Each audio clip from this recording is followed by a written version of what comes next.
Jeff Gordon's lead now 1 second over Jeff Burton. Gordon has stretched it out a bit again, and Stewart keeps coming. He's battling David Stremme for 7.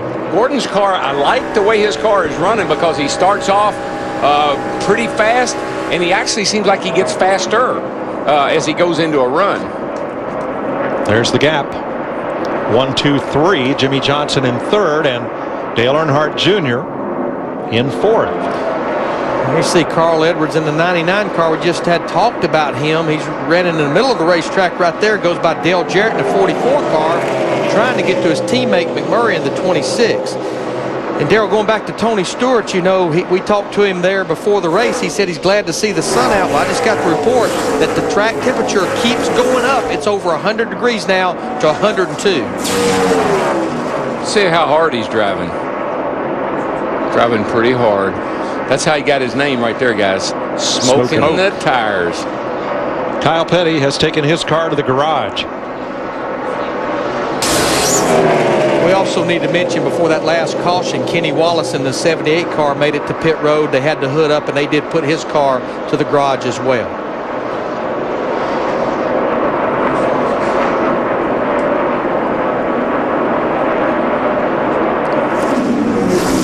Pretty good day for Kurt Busch, considering how he started the weekend, backing into the wall, or hitting the wall with the right front and destroying the primary car. Krista, he's up to 6th place.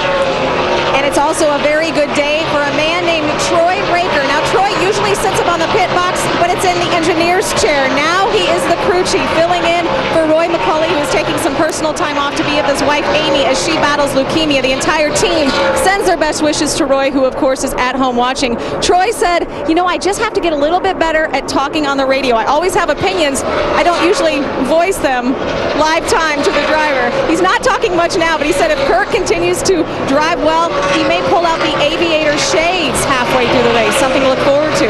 We'll keep you posted on that. Boy, that would be a real pleasure to work with a crew chief that had opinions but didn't want to voice them. That'd be a pleasant change. Jeff Burton gives way to Jimmy Johnson. That's 2nd place. Well, Jeff knows we're not even a fourth of the way through this race. He saw the 48 car Jimmy Johnson catch him. Why sit here and battling, knowing how much further we have to go? And there he yielded to Dale Earnhardt Jr. in the 8 car as well, so he moves back to 4th. Yeah, but his lap times, Larry, have fallen off now. Yeah, 0.3 of a second slower than the leader. That's not the danger zone, but that's not encouraging either. He was really good on those 4 new tires, but looks like when the goodie comes off of them, he starts sliding back. How about it, Matt?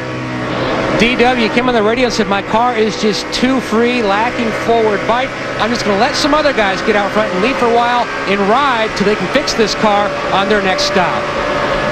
Well, you know, being a little bit loose on the start of a run is good. It makes you really fast, but it's got to go away for you to stay fast. Apparently that time it didn't go away for him, so they're going to have to tighten her up a little. You know, I look at this pack right here, a car I've been watching, and I noticed him yesterday in final practice. David Gilliland in the 38 car started back there in the 30th position. He has now moved up into the top 15 up there in the 14th position. And that crew this morning, they said, you know what? We're not going to change this race car. We're going to do it with air pressure. We were too good yesterday. We just do not want to mess with it. And it's paying off. Isn't that the same kind of car crew combination that won this race with Elliott Sadler? Pretty much, for the most part, a couple of years ago. Denny Hamlin, car doesn't sound good. He's fallen back into the clutches of Greg Biffle. Matt? Oh, he's got trouble. Hey, Mike, the problem with Denny Hamlin, just moments ago, he told Mike Ford and his crew that he had a vibration. You see his hand out the window net. They are coming to pit road under green. The vibration has gotten worse on the 11 car for Denny Hamlin. Hamlin came in here 7th in Nextel Cup points. 4 tires of fuel. Heard Mike Ford, his crew chief, tell him we're going to go ahead and change 4 tires. The anticipation that possibly a wheel out of balance, something of that nature right there. Now what they need this race to stay green to cycle through some green flag pit stops. That might be the problem. It sounded funny to me, and that is one of the new Chevrolet engines. So I'll keep an eye on that. Yeah, all of the Joe Gibbs teams, Tony Stewart, J.J. Yaley, who's basically out of the race. Denny Hamlin, they come in here with this new R07 engine, and in simple form, it's just a little better across the board for the Chevrolet teams, and a lot of internal differences.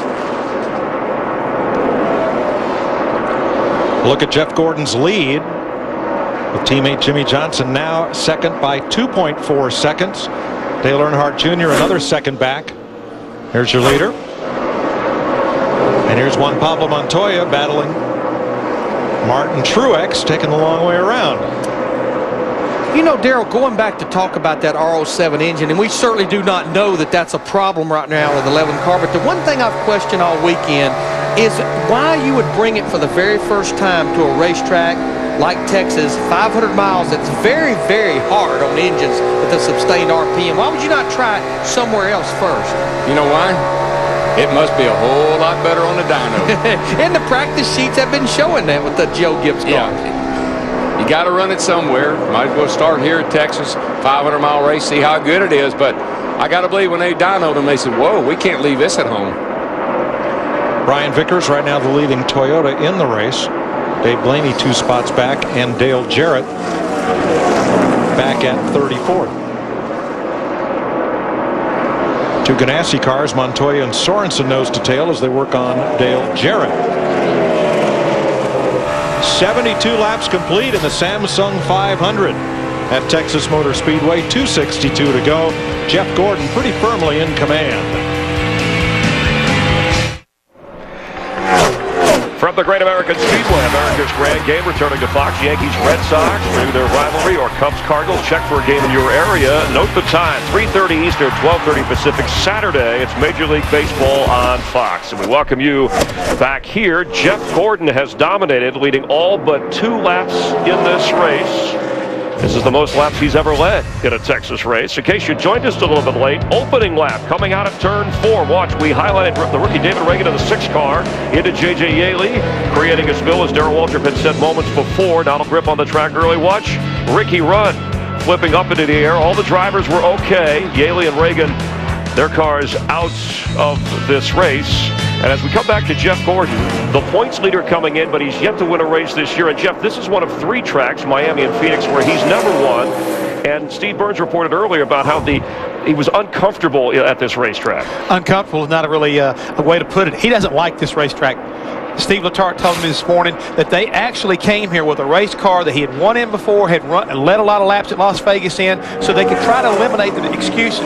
That was another reason why they came with the engine of the day rather than the R07 engine that Chevrolet had available, because they wanted to try to keep things as simple as possible, and they were working on a setup that they hoped would make Jeff happy. And right now, it looked like they hit the right setup. The momentum that they've carried all year long is really starting to kind of click for these guys. And he told me today, Steve Letarte right there on the right, if they could come out here with a top 10 finish, they'd feel like they'd won the race. All right, and of course the dad-to-be in July, his wife Ingrid, pregnant with a baby girl. And the only time a pole sitter has won this Texas event, Casey Kane, a guy who you said critical race for him coming in. The Evernham Dodgers having trouble. Kane currently running 27th, Sadler 26. Yeah, they're struggling right now, and I really thought this weekend off would give these guys a chance to regroup. Come back here to a racetrack where they had some success. Both of these drivers have won here before, but early on, all 3 of Evernham's cars are struggling at this point, and I think they've got to make some wholesale changes if they expect to get up in the hunt, not only for the chase for the championship, to get back where they can win races. Jamie McMurray, 12th in points, coming in, battling Mark Martin, of course, who's back in this race after taking a 2-race break. Let's turn it back upstairs to Darrell, Larry, and Mike.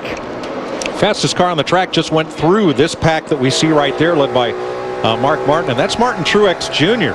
He's up in 11th position after starting 24th today, and there's his Chevy headed for the front. I talked to his crew chief, Kevin Mannion. They were pretty excited. They've been fast all week long. This is the car that he finished 2nd with at Homestead Miami Speedway in November, so they've been fast ever since they unloaded on Friday.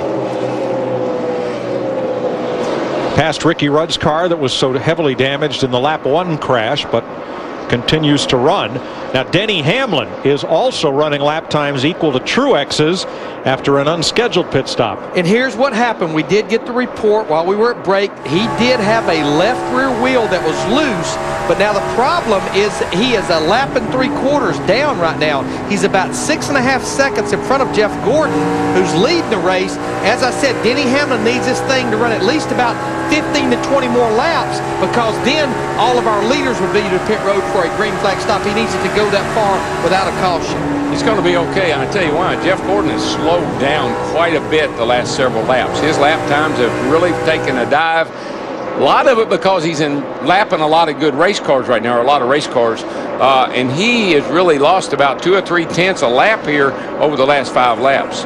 You know, I want to follow up on something that Chris Myers just mentioned about Jeff Gordon. He mentioned that Phoenix, Homestead, and Texas are the only tracks on the circuit that Jeff has not won. Jeff has actually won at Phoenix and Homestead in a Busch Series race, but he has not won anything at Texas Motor Speedway. Yet. On this radio, you guys hear me? Yeah, we got you. Talking to you, nobody's been hearing me in that other radio. I'll switch over. Tell me where Jimmy's running, because I'm getting real tight. And I think that He's running answers the same line you are, identical.